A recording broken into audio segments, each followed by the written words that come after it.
안녕하세요. 정보가 세상을 바꾼다의 인포뱅크입니다. 이번에 전해드릴 내용은 베트남보다 인도, 탈중국, 삼성, 애플 협력사, 인도로 인도 정부 샤오미 포함 중국 기업 집중 단속, 삼성 스마트폰 반사 이익에 대해서 한번 알아보도록 하겠습니다. 여러분의 구독, 좋아요, 그리고 필요하시면 알람 설정까지 부탁드리겠습니다. 지금 삼성전자가 인도를 새로운 스마트폰의 생산 중심지로 정하고 베트남에서의 생산 능력 일부를 인도로 이전하는 방안을 검토하고 있는 것으로 알려지고 있습니다. 여기에 그동안 중국에서 제품을 생산해온 삼성전자와 애플의 협력사가 베트남에 이어 인도로 제조 거점을 옮기려는 움직임도 한창이죠. 인도는 인구가 많고 인건비가 저렴해서 생산 비용을 낮출 수가 있는 데다가 중국 다음으로 규모가 큰 스마트폰 시장으로 부각되고 있기 때문입니다. 인도 정부가 중국의 스마트폰 제조사와 통신장비 업체, IT 기업 등을 대상으로 단속을 강화하면서 경쟁사인 삼성전자가 반사이익을 기대할 수 있게 되었다라는 소식도 들려오고 있죠. 삼성과 애플 등이 중국보다 인도화를 선호하는 이유, 그것은 중장기적으로 미중 갈등이 격화될 가능성이 크기 때문입니다. 그 가장 큰 이유는 대만 때문이겠죠. 인도는 스마트폰 보급률이 60% 수준으로 낮기 때문에 앞으로 성장 가능성도 크다라는 점도 영향을 줬습니다. 자, 그래서 이번에 알아볼 내용, 베트남보다 인도, 탈중국, 삼성, 애플 협력사, 인도로에 대해서부터 먼저 알아보도록 하겠습니다. 4일 전자업계 관계자는 최근 삼성전자 협력사 중 중국 현지 생산 공장을 축소하고 인도로 옮기는 업체가 늘어나는 추세다라고 말을 하고 있습니다. 지금 삼성전자 협력사 중에서 지금 삼성전자 같은 경우는 지금 베트남으로 이동한 상황, 베트남으로 이동했음에도 불구하고 지금 계속적으로 중국에서 생산을 했던 기업들이 이제 인도로 옮긴다라는 그런 내용이죠. 이어서 아직까지 베트남 사업장은 유지하는 협력사가 많은 편이라고 덧붙이고 있습니다. 지금 베트남과 같은 경우는 최대 삼성전자 스마트폰 공장이 있는 곳. 그렇기 때문에 아직도 지금 삼성전자 협력사 중에 대부분이 지금 베트남에 있는 상황이죠. 삼성전자는 올해부터 베트남 스마트폰 생산 물량을 줄여나가고 있고 인도 스마트폰 생산 물량을 늘린다라는 계획을 세운 것으로 알려지고 있죠. 이에 발맞춰 삼성전자 협력사도 생산기지를 인도로 옮겨 대응한다라는 계획입니다. 삼성전자가 스마트폰 생산 능력의 30%를 베트남에서 인도로 이전하고 있으며 올해 8월 이를 마무리할 것이라는 이야기도 나오고 있죠. 삼성전자가 올해 스마트폰 출하량 목표를 기존보다 10% 낮춘 것을 감안하더라도 작업 일수를 주 3일까지 줄인 것은 매우 이례적인 일로 여겨지고 있습니다. 6일에서 3일로 됐기 때문에 생산량이 거의 절반가량 줄었다는 것을 생각을 할 수 있죠. 삼성전자의 스마트폰 생산 범위는 국내 구미를 포함해서 전 세계 7곳입니다. 업계 추정치에 따르면 지난해 삼성전자 스마트폰 지역별 생산 비중은 베트남이 50에서 60%, 인도가 20에서 30%, 브라질이 10에서 15%, 구미가 3에서 5%, 인도네시아가 3에서 5% 수준입니다. 현재 베트남 박린성과 타이 응행성 공장은 삼성전자가 1년에 생산하는 약 3억 대의 스마트폰 가운데 50% 이상을 생산하고 있습니다. 삼성전자는 올해 초부터 글로벌 공급망 불확실성에 대비해서 생산기지를 다각화하려는 움직임을 보여왔는데요. 이 때문에 베트남 정부가 삼성전자를 지금 읍수하고 있는 상황입니다. 삼성전자는 지난해 3분기 코로나19로 베트남 지역이 봉쇄되면서 스마트폰 생산이 일시적으로 중단되는 일을 겪은 바가 있죠. 이것 때문에 삼성전자가 되게 뿔난 상황이었었는데 드디어 움직이게 되는 것입니다. 이런 경험으로 삼성전자는 지역별 생산 비중을 30%가 넘지 않도록 분산시킨다는 전략을 세운 것이죠. 이것 때문에 지금 70%, 50에서 60%를 생산하고 있는 베트남 공장의 이 규모를 줄이겠다라는 말이 나오게 되는 것이죠. 이에 삼성전자는 올해 2월 협력사 스마트폰 생산 라인 2곳을 베트남에서 한국의 구미로 옮긴 데 이어서 인도의 생산시설의 증설도 검토하고 있는 중이죠. 인도는 베트남에 이어서 두 번째로 큰 삼성전자 휴대폰 생산기지, 그리고 단일 면적으로는 최대 생산기지가 지금 인도의 노이엇 지방에 있는 것으로 알려지고 있습니다. 삼성전자는 전체 스마트폰의 약 20%를 인도에서 생산하면서 발생한 인프라에 대해서도 애플도 눈독을 들이고 있습니다. 지금 현재 삼성전자가 인도에 먼저 들어갔어요. 먼저 들어갔고 이것을 인프라가 구축이 되어 있기 때문에 애플이 따라 들어가는 현상이 보이거든요. 지금 현재 삼성전자가 베트남에 인프라를 구축하자 애플도 따라 들어왔습니다. 역시 인도도 마찬가지죠. 최근 인도는 경쟁사인 애플의 생산기지 후보로 부각되고 있는 것도 삼성의 인프라 덕분입니다. 중국의 도시 봉쇄 등으로 스마트폰 생산에 차질을 빚자 중국에 의존하던 애플이 생산 시설을 다각화할 필요성을 느꼈기 때문이죠. 이미 삼성의 진입으로 구축된 인프라도 애플에게는 좋은 매력적인 배경으로 자리 잡고 있습니다. 이에 따라서 애플의 대다수 협력사 또한 생산 기지 또한 진도로 옮길 전망이죠. 지난 5월 말 월스저널에 따르면 애플은 위탁 생산 업체들에게 중국 외 지역으로 제품 제조를 늘릴 것으로 요청을 했어요. 그래서 단순히 회사 하나만 달랑 만들어질 수 없기 때문에 이것을 공급해 줄 수 있는 공급업체, 이것도 같이 움직여야 되는데 이것이 인프라가 있는 베트남 아니면 인도네시아 아니면 인도가 주 타겟으로 되었고, 그 중에 규모가 큰 인도와 베트남이 선정이 된 것이죠. 시장조사업체 카운트포인트 리서치에 따르면 지난해 애플의 아이폰, 아이패드, 맥북 등 제품의 95.3%가 중국에서 생산이 되었습니다. 카운트포인트 리서치는 인도의 애플 제품 생산 비중이 지난해 3.1%에서 올해 6에서 7%로 확대될 것으로 전망하고 있죠. 애플의 협력사인 폭스콘과 위스트로는 인도에 이미 아이폰의 제조 공장을 지었습니다. 애플도 올해 초 코로나19로 인한 중국의 강력한 봉쇄로 생산 차질과 공급망의 병목을 겪은 바가 있죠. 다시 한번 이런 일이 벌어지지 않는다라는 말이 나오지 않는 상황이에요. 왜냐하면 코로나19 정책의 제로 코로나 정책이 여전히 유지되고 있기 때문입니다. 이는 애플이 중국의 생산 의존도를 벗어나서 타 지역으로 눈을 돌리고 있는 이유가 되고 있죠. 또 미중 갈등이 장기화됨에 따라서 중국 내 생산에 대한 긴장감도 놓을 수 없게 되었습니다. 자, 그러면 우리가 가장 크게 보는 것은 왜 인도가 스마트폰 생산에 매력적인가에 대해서 좀 더 깊이 들어가 보도록 하겠습니다.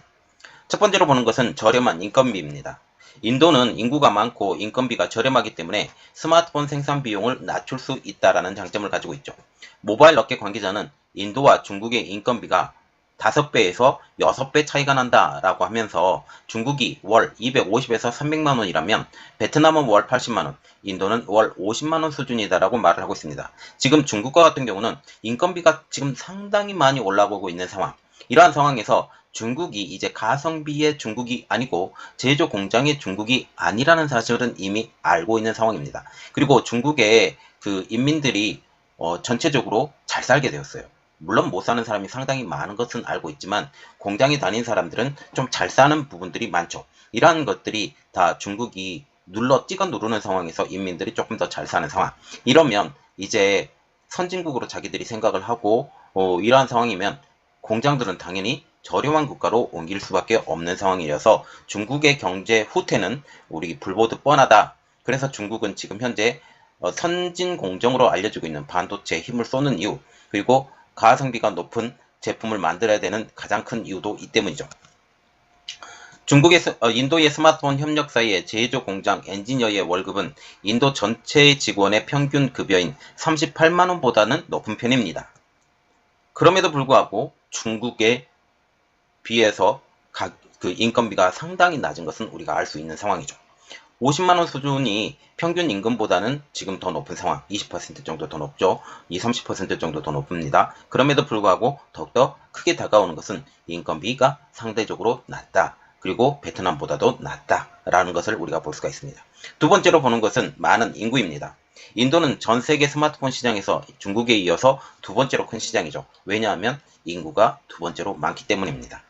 시장 조사 업체인 스타티스타에 따르면 지난해 인도 내 스마트폰의 보급률은 61%, 중국이나 미국의 80에서 90%에 비해서 보급률이 현저히 낮은 상황이죠. 한국은 100%가 넘어갔습니다. 이는 앞으로 신규 수요가 많다라는 것을 의미하죠. 카운트포인트 리서치는 올 1분기 인도 내 스마트폰 출하량은 3,800만 대를 기록하며 전년보다 1% 감소했다라고 이야기를 하고 있습니다. 그러나 전 세계적으로 불어닥친 경기 침체, 이걸로 인해서 1분기 유럽 내 스마트폰 출하량이 전년 동기 대비 12%나 감소한 것을 비교하면 인도 내에서 1% 감소는 스마트폰 시장 내에서 감소가 크지 않은 편이라고 볼 수 있는 것이죠. 또 러시아 우크라이나 전쟁, 인플레이션 등 소비 심리 위축으로 인해 올해 연간 스마트폰 생산량이 전년 동기 대비 감소할 것으로 하고 있는 가운데 카운터포인트 리서치는 올해 인도 내 스마트폰 생산량은 전년보다 4% 증가할 것으로 전망하고 있습니다. 이는 다른 나라보다는 훨씬 더 나은 상황, 그래서 장기적으로 봐도 인도의 인구가 세계 제1위가 될 수 있는 이러한 상황이 됐기 때문에 인도에 집중하는 것은 어쩌면 당연한 수순으로 보일 수 있다는 사실이죠. 자, 그리고 또 하나의 뉴스가 나왔습니다. 인도 정부가 샤오미 포함 중국 기업 집중 단속 삼성 스마트폰 반사 이익이라는 소식인데요. 중국의 관영 매체이죠. 황구시보에 따르면 지난달 9일입니다. 지난달 9일 최근 2년 동안 인도 정부가 조사를 강화하면서 중국 기업의 인도 사업 환경이 험난해졌다라고 하면서 특히 중국 기업을 노골적으로 겨냥해 악의적 조사는 올해 초부터 대규모로 시작되었다라고 보도하고 있습니다. 중국 샤오미가 4월달 인도 재무부 금융범죄조사국으로부터 외환관리법 위반을 이유로 7억 2,500만 달러, 한국 돈으로 약 9,100억 원을 압류당했습니다. 로이터 통신에 따르면 인도 정부는 5월부터 비보와 ZTE와 같은 경우는 통신 장비 업체이죠. 그리고 비보는 스마트폰 업체입니다. 이렇듯 스마트폰 업체와 통신 장비 업체 등 중국의 스마트폰 기업의 소유 자산 및 재무 보고에 중대한 비리가 있는지 적발하기 위한 조사도 진행하고 있다라고 보도하고 있죠. 중국 스마트폰 업체 및 통신 장비 업체가 집중적으로 인도 정부의 단속 대상에 포함이 된 것입니다. 인도 정부는 지난해 말부터 샤오미와 비보, 오포 등 중국 스마트폰 업체와 통신 장비 업체인 화웨이의 현지 사무실을 급습해 조사했고 이후 세관 당국을 통해서 샤오미는 5억 6천만 위안, 한국 돈으로 약 5,050억 원의 추징금을 부과했죠. 첸펑 칭화대학 국가전략연구원 연구부 주임은 황구시보의 인터뷰에서 중국 스마트폰 기업들이 인도 정부의 압박으로 중대한 재해 아래 놓이게 되었다라고 말하고 있습니다. 인도 정부가 중국 스마트폰 업체를 상대로 압박을 강화하는 기조는 2020년 히말라야 국경에서 벌어진 유혈 사태 이후 본격화되었는데요. 두 국가 사이의 관계가 악화가 되면서 중국 기업을 겨냥한 인도 정부의 압박이 커지는 가운데 특히 안보와 연관이 큰 스마트폰 및 통신 장비 업체를 집중적으로 악영향이 퍼지고 있는 것으로 분석이 되고 있습니다. 샤오미와 오포, 비보 등 중국 스마트폰 기업들은 인도 정부에서 다방면으로 압박을 받으면서 현지에서 적극적으로 마케팅을 벌이거나 사업을 확대하기도 어려운 처지에 놓이게 되었죠. 중국 스마트폰 업체들의 사업이 위축되면서 자연히 현지에서 최대 경쟁사로 꼽히고 있는 삼성전자가 반사 이익을 얻을 수 있게 되었습니다. 시장 조사업체 카운트포인트 리서치에 따르면 삼성전자는 4월 인도 스마트폰 시장에서 2020년 8월 이후 처음으로 월간 판매량 점유율 1위를 달성하게 되었죠. 이것이 인도의 압박 때문으로 보이고 있습니다. 샤오미는 줄곧 1위 자리를 지켜오고 있었는데 삼성전자의 선두를 빼앗기게 된 것이죠. 인도 정부의 압박이 샤오미를 비롯한 중국 스마트폰 업체의 사업에 본격적으로 영향을 미치고 있기 때문이라는 분석도 나오고 있는 것도 이 때문입니다. 황구시보에 따르면 현재까지 인도 세관과 사업등록처 등 여러 부처로부터 다양한 혐의로 조사를 받은 중국 기업의 수는 500것이 넘는 것으로 알려지고 있죠. 자, 지금 보시면 인도가 스마트폰의 중심지로 되어가고 있습니다. 이전에는 중국이 스마트폰의 중심지였다면 중국 시장에서는 지금 중국 내수 기업들, 오포, 비보, 샤오미, 리얼미와 같은 회사들이 특히 화웨이도 있고 여기에 다른 기타 중국 회사들도 있죠. 이 회사들이 90% 이상의 점유율을 가지고 있기 때문에 이 회사들을 무시하고는 넘어갈 수 없습니다. 물론 고급 기종으로 보면 애플의 점유율이 상당한 부분, 그럼에도 불구하고 중국이 중저가폰을 비롯해서 5G 스마트폰의 모든 것을 장악하고 있기 때문에 중국에서의 콩고물이 떨어지지 않은 상황에서 삼성의 이전은 어쩔 수 없는 상황. 특히 이제는 베트남까지 발로 뻥 차고 인도로 이전하고 있는 상황을 우리가 볼 수가 있죠. 인도의 상황은 점점 더 좋아져 가고 있고 인도에서 이제 첨단 기업을 지금 만들려고 노력하고 있는 이러한 상황과 맞물려 들어가 있고 여기에 중국 업체들이 발을 못 붙이는 상황까지 볼 수가 있습니다. 이러한 상황이 모든 상황을 호전을 만들었고 애플과 삼성전자가 이곳에 털을 잡는 이러한 상황이 되고 있죠. 특히 삼성전자가 먼저 가서 털을 잡고 있고 이 털을 잡고 있는 것 가운데 애플도 따라 들어오는 것처럼 보이고 있는 것도 사실입니다. 자, 이 상황이 어떻게 변하게 될지 우리가 계속 귀추를 지켜보도록 하겠습니다. 이번 내용은 여기까지 하겠고요. 제 내용이 여러분들에게 도움이 되셨다고 생각을 하시면 구독, 좋아요, 그리고 필요하시면 알람 설정까지 부탁드리겠습니다. 감사합니다.